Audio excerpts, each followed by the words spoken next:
Assalamualaikum warahmatullahi wabarakatuh. Perkenalkan, nama saya Nuha Pratiwi dari kelas PAIK. Di sini saya akan menjelaskan materi mengenai birrul walidain.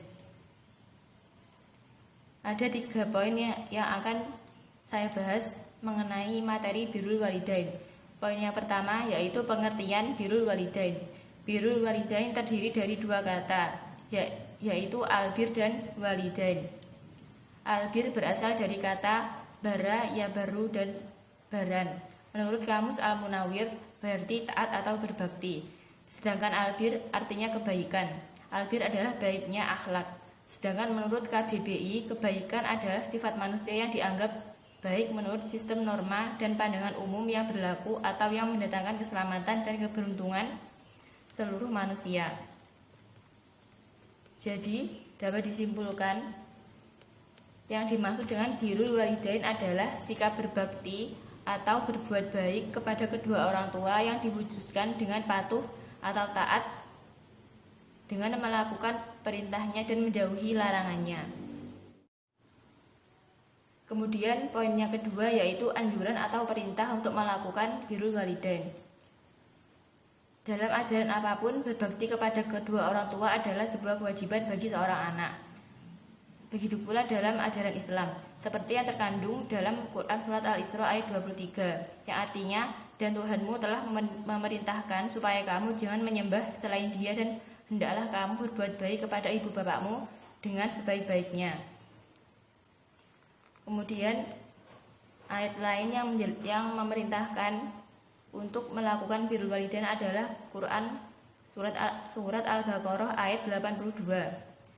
Kemudian selanjutnya Quran Surat Luqman ayat 14.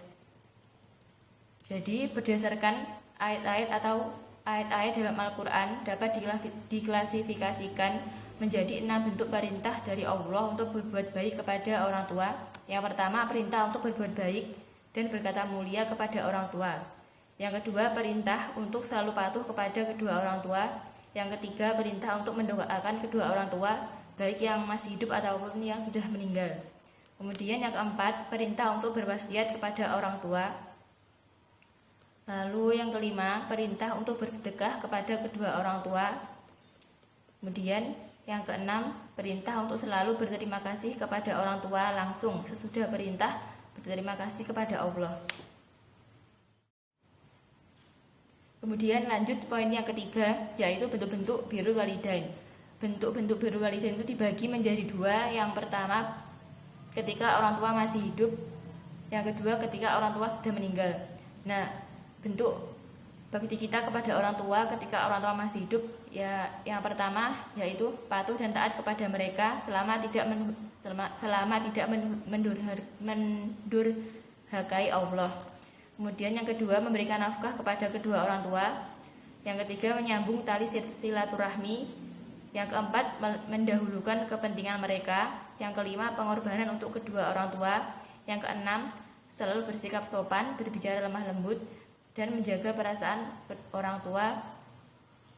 Nah, yang ketujuh, membalas jasa orang tua. Kemudian bentuk-bentuk birrul walidain yang dilakukan ketika orang tua sudah meninggal. Yang pertama yaitu mendoakan dan memohonkan ampun atas dosa-dosa kedua orang tua. Yang kedua, menyolatkan dan ikut menguburkan jenazah mereka.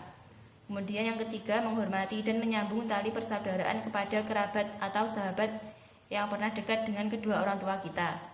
Kemudian yang keempat, menunaikan janji atau nazar yang belum sempat ditunaikan oleh kedua orang tua kita. Kemudian yang kelima, menjadi anak yang saleh. Lalu ada beberapa keutamaan berbakti kepada orang tua, antara lain yang pertama, bahwa berbakti kepada orang tua adalah amalan yang paling mulia. Yang kedua, bahwa ridho Allah tergantung daripada keridhaan orang tua. Yang ketiga, bahwa berbakti kepada kedua orang tua dapat menghilangkan kesulitan yang sedang dialami. Kemudian yang keempat, dengan berbakti kepada orang tua akan diluaskan rezeki dan dipanjangkan umurnya. Kemudian yang terakhir, dengan berbakti kepada orang tua akan dimasukkan ke dalam surga oleh Allah. Demikian yang dapat saya sampaikan. Jika ada kurangnya dari saya, jika ada lebihnya dari Allah. Wassalamualaikum warahmatullahi wabarakatuh.